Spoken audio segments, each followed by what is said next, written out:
Variety ആയിട്ടുള്ളൊരു ചായ പലഹാരമായിട്ടാണ് കേട്ടോ ഇന്നത്തെ റെസിപ്പിയിൽ ഞാൻ വന്നേക്കുന്നത്.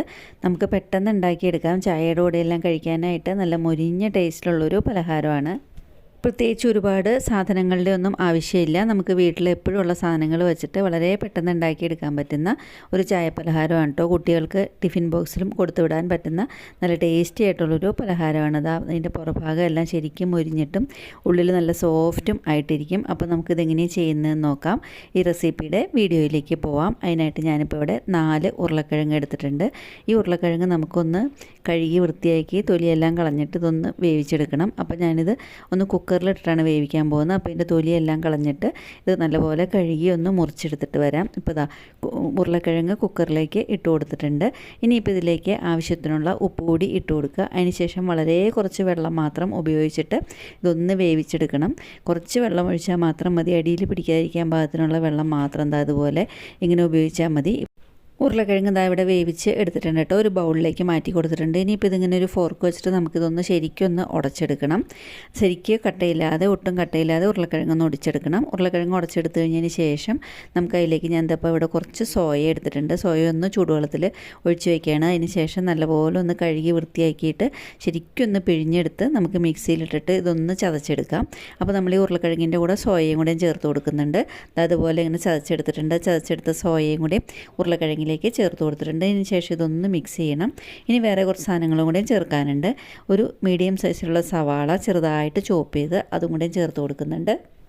സവാള പൊടിയായിട്ട് അരിഞ്ഞിട്ട് വേണം. അതിൻ്റെ കൂടെ തന്നെ കുറച്ച് മല്ലിയില ചോപ്പ് ചെയ്തും ചേർത്ത് കൊടുക്കുന്നുണ്ട്.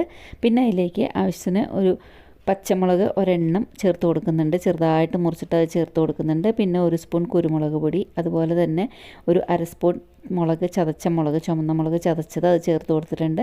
അതുപോലെ തന്നെ ഒരു 1/4 സ്പൂൺ ഗരം മസാലയും ചേർത്ത് കൊടുത്തിട്ടുണ്ട്.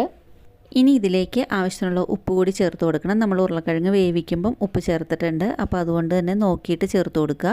ഇനിയിപ്പോൾ ഇതെല്ലാം നമുക്കൊന്ന് കൈ വെച്ചിട്ട് ഇതൊന്ന് കുഴച്ചെടുക്കാം. ശരിക്കും ഇതൊന്ന് കുഴച്ചിട്ട് ഒരു ബോൾ പോലെ ഉരുട്ടിയെടുക്കണം കേട്ടോ. ഒട്ടും കട്ടയൊന്നും ഇല്ലാതെ ശരിക്കും കുഴച്ച ഉപ്പ് പൊടികളെല്ലാം എല്ലായിടത്തും ആകാൻ പാകത്തിന് ശരിക്കും ഒന്ന് കുഴച്ചിട്ട് അതുപോലെ ഇങ്ങനെ ഉരുട്ടിയെടുത്തിട്ടുണ്ട്. ഇനിയിപ്പോൾ ഇതിലേക്ക് ഞാൻ കുറച്ച് ഒരു 2-3 പീസ് ചീസ് കൂടെ ചേർത്ത് കൊടുക്കാൻ പോവുകയാണ്. ചീസ് വേണമെന്നുണ്ടെങ്കിൽ ഗ്രേറ്റ് ചെയ്തിട്ടായാലും ചേർത്ത് കൊടുക്കാം. ഞാനിപ്പോൾ ഇവിടെ ഗ്രേറ്റ് ചെയ്തില്ല, അതുപോലെ ഇങ്ങനെ പീസാക്കി ഇട്ടേക്കുവാണ്. ഇനിയിപ്പോൾ ഇത് കൈവച്ചിട്ട് നമുക്കിതൊന്ന് ഇതിൻ്റെ കൂടെ നല്ലപോലെ ഒന്ന് ഉടച്ചിട്ട് പൊടിച്ച് ഇതൊന്ന് ചേർത്ത് കൊടുക്കണം. അതിന് ശേഷം വീണ്ടും ഇതൊന്ന് മിക്സ് ചെയ്ത് ശരിക്ക് നല്ലപോലെ ഉരുട്ടി ബോളാക്കി എടുക്കണം. ഇപ്പോൾ ആ ചീസും ഇവിടെ ചേർത്ത് കൊടുത്തിട്ടുണ്ട്. ഇനിയിപ്പോൾ ഇതിൽ നിന്ന് കുറച്ച് ഈ മാവ് എടുത്തിട്ട് നമുക്കിത് കൈ വെച്ചിട്ട് ഒന്ന് നീളമുള്ള ഷേപ്പിൽ ഒന്ന് ഉരുട്ടിയെടുക്കണം കേട്ടോ. നമ്മുടെ ഒരു സാധാരണ ഒരു വിരലിൻ്റെ വലിപ്പത്തിൽ ഇതുപോലെ ഇങ്ങനെ ഉരുട്ടി നീളത്തിലാക്കി ഇങ്ങനെ എടുക്കാം. അതിന് ശേഷം ഇതൊന്നും ഇവിടെ നീക്കി വയ്ക്കണം. എന്താ ഇതുപോലെ ഇങ്ങനെ ഇത്രയും ഷേപ്പിൽ ഇങ്ങനെ നീട്ടി ഇതുപോലെ ഇങ്ങനെ എടുത്തിട്ടുണ്ട്. ഇനിയിപ്പം നമുക്ക് ഇതിവിടെ ഇങ്ങനെ നീക്കി വയ്ക്കുക. ഈ മാവ് ഫുള്ള് നമുക്കിതുപോലെ ഇങ്ങനെ നീളത്തിൽ ഇങ്ങനെ ഷേപ്പിൽ ആക്കിയെടുക്കണം. ഇതിപ്പോൾ ഒരു പ്ലേറ്റിലേക്ക് മാറ്റി കൊടുക്കാം. അതുപോലെ ഇത് മാവ് ഫുള്ള് നമുക്കിതുപോലെ ഇങ്ങനെ 2-3 എണ്ണം ഇതുപോലെ ഇങ്ങനെ ഇതേ ഷേപ്പിൽ ഇതുപോലെ ഒരേ ഷേപ്പിൽ ആണെന്നുണ്ടെങ്കിൽ നല്ല ഭംഗി ഉണ്ടാവും. അപ്പോൾ അത് ഒരേ ഷേപ്പിൽ ആക്കിയെടുക്കാൻ നോക്കുക. ഇതുപോലെ ഒരേ ഷേപ്പിൽ ഇതുപോലെ ഇങ്ങനെ ആക്കി എടുത്തിട്ടുണ്ട്. ഇതിവിടെ നീക്കി വയ്ക്കാം. ഇനിയിപ്പോൾ ഇവിടെ ഞാനൊരു ബ്രെഡ് എടുത്തിട്ടുണ്ട്. സാധാരണ നോർമൽ ബ്രെഡാണ്. അതിൻ്റെ അരികെല്ലാം ഒന്ന് മുറിച്ച് മാറ്റാം. മുറിച്ച് മാറ്റുന്ന അരികെ കളയേണ്ട ആവശ്യമില്ല. നമുക്ക് അതും ആവശ്യം വരും. ഇപ്പോൾ 2 ബ്രെഡ് പീസാണ് ഞാൻ എടുത്തേക്കുന്നത്. മുറിച്ച് മാറ്റിയിരിക്കുന്ന സൈഡൊക്കെ നമുക്കിവിടെ ഒരു പ്ലേറ്റിലേക്ക് മാറ്റി വയ്ക്കാം കേട്ടോ. അതിനി വേറെ ആവശ്യം വരും. ഈ റെസിപ്പിക്ക് വേണ്ടിയിട്ട് തന്നെ ആവശ്യം വരും. അപ്പോൾ അതവിടെ നീക്കി വയ്ക്കാം. അപ്പോൾ ഇവിടെ ഇങ്ങനെ അരികെ മുറിച്ച് മാറ്റിയ ഒരു ബ്രെഡിൻ്റെ പീസ് ഉണ്ട്. അത് നമുക്കിത് ചപ്പാത്തി പലക വെച്ചിട്ട് ഇതൊന്ന് പ്രസ് ചെയ്ത് കൊടുക്കാം. പൊട്ടിപ്പോകാതിരിക്കാനാണ് ശരിക്കും ചെറുതായിട്ട് ഇങ്ങനെ ഒന്ന് പ്രസ് ചെയ്ത് കൊടുക്കുക. അതിനുശേഷം നമ്മൾ നേരത്തെ ഉണ്ടാക്കി വെച്ചിരിക്കുന്ന ആ മാവിൻ്റെ ആ മിക്സ് നമ്മൾ ഉരുട്ടി ഷേപ്പാക്കി വെച്ചിരുന്നില്ലേ, അത് നമുക്ക് ഇതിൻ്റെ ഉള്ളിലേക്ക് ഇതൊന്ന് വെച്ച് കൊടുത്തിട്ട് ഇതൊന്ന് ഉരുട്ടിയെടുക്കണം. ഷേപ്പിൽ നല്ലപോലെ ഷേപ്പിൽ ഇതൊന്ന് ഉരുട്ടിയെടുക്കാം. അതിന് ശേഷം ഇത് അരികൊന്നും പൊട്ടിപ്പോകാതെ ഇതൊന്ന് ശരിക്കും ഇതുപോലെ ഒന്ന് മടക്കിയെടുക്കുക. അതിന് ശേഷം നമുക്കിത് അരികെല്ലാം ഒന്ന് ഒട്ടിച്ചു കൊടുക്കാം കേട്ടോ. അതിനായിട്ട് ഇവിടെ ഒരു മൈദ മിക്സ് ഉണ്ടാക്കിയിട്ടുണ്ട്. നല്ല കട്ടിക്ക് ഒരു മൈദയുടെ മിക്സ് ഉണ്ടാക്കി വെച്ചിട്ടുണ്ട്. അപ്പോൾ അത് വെച്ചിട്ട് ഇതുപോലെ ഇങ്ങനെ ഇതിൻ്റെ അരികെല്ലാം ശരിക്കും ഒന്ന് ഉരുട്ടി കൊടുക്കണം. അത് ശരിക്കിലെല്ലാം ശരിക്കും തേച്ച് കൊടുത്താൽ ഇതുപോലെ ഇങ്ങനെ കട്ടിക്കാണ് മിക്സ് ഉണ്ടാക്കിയിരിക്കുന്നത്. അതിനുശേഷം ഇത് അരികെല്ലാം തേച്ച് കൊടുത്തിട്ട് ഈ വലിയ അരികിലും ചേർത്ത് കൊടുക്കണം. 2 സൈഡിലുള്ള ചെറിയ അരികും ചേർത്ത് കൊടുത്തു കഴിഞ്ഞതിന് ശേഷം ഇതൊന്ന് ശരിക്കൊന്ന് ഒട്ടിച്ചെടുക്കുക. ഒട്ടും വിട്ടുപോകാതിരിക്കാനായിട്ട് ശരിക്കൊന്ന് പ്രസ് ചെയ്ത് ഇതൊന്ന് ഒട്ടിച്ചെടുക്കണം. ഇനിയിപ്പോൾ അപ്പുറത്തെ 2 അറ്റവും കൂടെയും ഇതുപോലെ തന്നെ ഇങ്ങനെ ഒന്ന് ഒട്ടിച്ചെടുക്കണം. ഇപ്പോൾ ഇതാ രണ്ട് സൈഡിലും കൂടിയും ഇതുപോലെ ഇങ്ങനെ നമ്മുടെ മൈദയുടെ പേസ്റ്റ് വെച്ചിട്ട് ഇതൊന്ന് കുഴച്ച് ശരിക്കൊന്ന് പ്രസ് ചെയ്ത് ഇതുപോലെ ഇങ്ങനെ ഒട്ടിച്ചെടുക്കാം.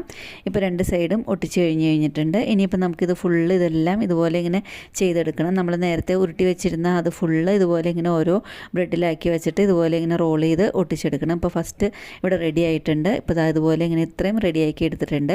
അതിനുശേഷം നമ്മൾ നേരത്തെ മാറ്റി വെച്ചിരുന്ന ആ ബ്രെഡിൻ്റെ അരിക് നമുക്കിത് അവിടെ ഒരു മിക്സിയുടെ ജാറിലേക്ക് ഇട്ട് കൊടുക്കാം.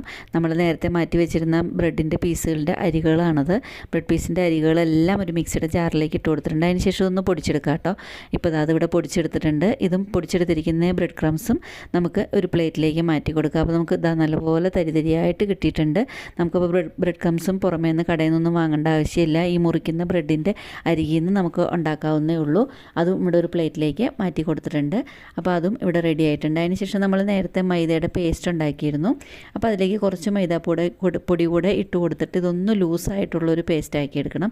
കുറച്ചും കൂടെയും കട്ടി കുറച്ചിട്ടുള്ള ലൂസാക്കിയിട്ടുള്ള പേസ്റ്റ് ആക്കി എടുക്കണം. അതിന് ശേഷം നമ്മൾ ആ ഉരുട്ടി വെച്ചിരിക്കുന്ന ഓരോ ബ്രെഡ് പീസും നമുക്ക് അതിലൊന്ന് സോക്ക് ചെയ്ത് കഴിഞ്ഞിട്ട് വീണ്ടും ബ്രെഡ് ക്രംസിലും ഇട്ടൊന്ന് ഉരുട്ടിയെടുക്കാം. ശരിക്കും നല്ലപോലെ ഇതൊന്ന് ഉരുട്ടിയെടുത്ത് കഴിഞ്ഞതിന് ശേഷം ഇതൊന്ന് നീക്കി വെക്കണം കേട്ടോ. ഇതുപോലെ എല്ലാം ഒന്ന് ചെയ്തെടുക്കണം. നമ്മൾ നേരത്തെ റോൾ ചെയ്ത് വെച്ചിരിക്കുന്ന എല്ലാ ബ്രെഡ് പീസും ഇതുപോലെ ഇങ്ങനെ മൈദാ മിക്സിൽ മുക്കി കഴിഞ്ഞതിന് ശേഷം ഇതുപോലെ ബ്രെഡ് ക്രംസിലും ഉരുട്ടിയിട്ടിട്ട് നല്ലപോലെ ഒന്ന് സോക്ക് ചെയ്ത് എടുത്തിട്ട് നീക്കി വയ്ക്കുക. അപ്പോൾ ഇത്രയേ ഉള്ളൂ. ഇതുപോലെ ഇങ്ങനെ എല്ലാം ചെയ്തെടുത്ത് കഴിഞ്ഞതിന് ശേഷം അത് കാണിച്ചു തരാം. ഇപ്പോൾ ആദ്യത്തെ ഇവിടെ ഇങ്ങനെ റെഡിയാക്കി എടുത്തിട്ടുണ്ട്. നമ്മൾ മൈദാ മിക്സിലും ബ്രെഡ് ക്രംസിലും എല്ലാം ഇട്ട് ഉരുട്ടി കഴിഞ്ഞതിന് ശേഷം നല്ല റെഡിയാക്കി എടുത്തിട്ടുണ്ട്. ഇതിപ്പോൾ നമുക്കിവിടെ പ്ലേറ്റിലേക്ക് മാറ്റി വയ്ക്കാം. ഇനി ഇതുപോലെ നമുക്ക് എല്ലാം ഈ നേരത്തെ ഉരുട്ടി വെച്ചിരിക്കുന്ന ഇതെല്ലാം ഇതുപോലെ ഇങ്ങനെ ഒന്ന് റെഡിയാക്കി എടുത്തിട്ട് വരണം. ഇപ്പോൾ അതിവിടെ റെഡിയാക്കി വെച്ചിട്ടുണ്ട്. എല്ലാം നമ്മൾ മൈദാ മിക്സിലും ബ്രെഡ് ക്രംസിലും ഇട്ട് റോൾ ചെയ്തെടുത്തിട്ടുണ്ട്. അതിന് ശേഷം ഇതൊന്ന് കൈവച്ചിട്ട് ഇങ്ങനെ ഒന്ന് പ്രസ് ചെയ്യുക. അല്ലാന്നുണ്ടെങ്കിൽ എണ്ണയിലിടുമ്പോഴേക്കും അതൊന്ന് വിട്ടുപോകും. അപ്പോൾ അത് ശരിക്കും ഒന്ന് പ്രസ് ചെയ്ത് കഴിഞ്ഞതിന് ശേഷം അതുപോലെ ഇങ്ങനെ കൈ വെച്ചിട്ട് ശരിക്കും എല്ലാം 4 ഭാഗവും ഒന്ന് പ്രസ് ചെയ്ത് കഴിഞ്ഞതിന് ശേഷം നമുക്ക് ചൂടായ എണ്ണയിലേക്ക് ഇട്ടിട്ട് ഇതൊന്ന് വറുത്ത് കോരി എടുക്കാം. അധികം സമയമൊന്നും എടുക്കില്ല. ബ്രെഡ് ആയതുകൊണ്ട് തന്നെ പെട്ടെന്ന് തന്നെ ഇത് മുരിഞ്ഞ് കിട്ടും. നല്ലപോലെ തന്നെ മുരിഞ്ഞ് കിട്ടും. മീഡിയം ഫ്ലെയിമിലിട്ടിട്ട് രണ്ട് വശവും തിരിച്ചും മറിച്ചും ഇട്ട് കൊടുത്തിട്ട് ഇതൊന്ന് വറുത്തെടുക്കുക. ചൂട് കൂട്ടി വെച്ചാൽ ബ്രെഡ് പെട്ടെന്ന് കരിഞ്ഞു പോകും. അതുകൊണ്ട് തന്നെ ആവശ്യമുള്ള ചൂടിൽ മീഡിയം ഫ്ലെയിമിൽ വെച്ചിട്ട് ഇതുപോലെ ഇങ്ങനെ രണ്ട് സൈഡും തിരിച്ചും മറിച്ചും ഇട്ട് കൊടുത്ത് ശരിക്കും ഒന്ന് മൊരിയിച്ച് എടുക്കണം. അത്രയും മാത്രം മതി. ഉരുളക്കിഴങ്ങ് എല്ലാം അതിൽ വെന്തിരിക്കുന്നതാണ്. അതുപോലെ തന്നെ ഉള്ളിയാണെന്നുണ്ടെങ്കിലും പെട്ടെന്ന് തന്നെ വെന്ത് കിട്ടും. അപ്പോൾ 2-3 മിനിറ്റിൽ പെട്ടെന്ന് ഇതുപോലെ ഇങ്ങനെ ഇത്രയും കളറിൽ ഒന്ന് വറുത്ത് കോരി ഇത് മാറ്റാം. ഇനി ഇതുപോലെ തന്നെ ബാക്കിയുള്ളതും ഇതുപോലെ തന്നെ നമുക്ക് എണ്ണയിലൊന്ന് വറുത്ത് കോരി മാറ്റാം കേട്ടോ. ഇത്രയേ ഉള്ളൂ ഇതിൻ്റെ റെസിപ്പി. നല്ല എളുപ്പമാണ്. അതുപോലെ തന്നെ ഇത് കഴിച്ചു നോക്കുമ്പോൾ നല്ല ടേസ്റ്റുമാണ് കേട്ടോ കഴിക്കാനായിട്ട്. ഇനിയിപ്പോൾ നമുക്ക് അടുത്ത സെറ്റും ഇതുപോലെ ഒന്ന് വറുത്ത് കോരി മാറ്റാം കേട്ടോ. അടുത്ത സെറ്റും ഇതുപോലെ ഇങ്ങനെ ഇട്ട് കൊടുത്തിട്ടുണ്ട്. അപ്പോൾ ഇത്രയേ ഉള്ളൂ ഇതിൻ്റെ റെസിപ്പി. നിങ്ങൾക്ക് ഇഷ്ടപ്പെട്ടാൽ ഇതുപോലെ ഒന്ന് ഉണ്ടാക്കി നോക്കാം കേട്ടോ. അഭിപ്രായങ്ങൾ അറിയിക്കുക. നിങ്ങൾക്ക് ഉരുളക്കിഴങ്ങിന് പകരം ചിക്കൻ വേണമെന്നുണ്ടെങ്കിൽ അങ്ങനെ ചേർക്കാം. എഗ്ഗ് വേണമെന്നുണ്ടെങ്കിൽ അങ്ങനെ ചേർക്കാം. പനീർ വേണമെന്നുണ്ടെങ്കിൽ അങ്ങനെ ചേർക്കാം. ഇതിൻ്റെ ഫില്ലിങ് ഏത് വേണമെന്നുണ്ടെങ്കിലും ചേർത്ത് തയ്യാറാക്കി എടുക്കാം. റെസിപ്പി ഇഷ്ടപ്പെട്ടാൽ കമൻറ്റ് ബോക്സിലൂടെ അഭിപ്രായങ്ങൾ അറിയിക്കുക. അതുപോലെ തന്നെ ഫ്രണ്ട്സിനും റിലേറ്റീവ്സിനും ഒക്കെ ഒന്ന് ഷെയർ ചെയ്ത് കൊടുക്കുക. റെസിപ്പി ആദ്യമായിട്ട് കാണുന്നവരുണ്ടെന്നുണ്ടെങ്കിൽ എൻ്റെ ചാനലൊന്ന് സബ്സ്ക്രൈബ് ചെയ്ത് സപ്പോർട്ട് ചെയ്യുക. അടുത്തുള്ള ബെല്ലൈക്കൺ പ്രസ് ചെയ്ത് ഓൾ എന്നുള്ള ഓപ്ഷൻ ക്ലിക്ക് ചെയ്താൽ ഞാനിതുപോലെ വീഡിയോസ് ഇടുമ്പം അപ്പോൾ തന്നെ നിങ്ങൾക്ക് അതിൻ്റെ നോട്ടിഫിക്കേഷൻ വരുന്നതായിരിക്കും. ഈസി ആയിട്ടും ടേസ്റ്റി ആയിട്ടും വെറൈറ്റി ആയിട്ടുള്ള വേറൊരു റെസിപ്പി ആയിട്ട് ഉടനെ കാണുന്നവരേക്കും താങ്ക്